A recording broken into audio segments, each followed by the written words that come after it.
النهارده هنصور عند الحاج مين؟ الحاج فارس. فارس؟ الحاج فارس معاه النهارده مجموعة فراخ انما زي العسل. الفرخة عاملة كام؟ الفرخة عاملة 100 جنيه. بلدي ولا بلدي هجين؟ بلدي اصلي، بلدي بيور، شكلها يفرح. اللي عاوز يربي يجي ياخد يكمل تربية.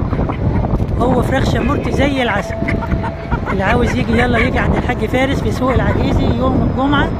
عنده تشكيلة جميلة جدا جدا جدا من فراخ البلد. حبايب قلبي بحبكم في الله. وده كان الفيديو بتاعنا النهارده، سوق الفراخ، سوق الطيور، سوق العجيزي في سوق يوم الجمعة.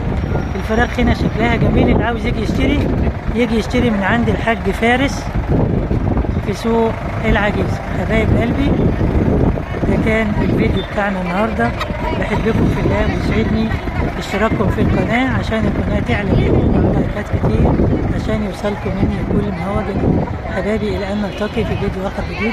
لكم مني ألف تحية وألف سلام.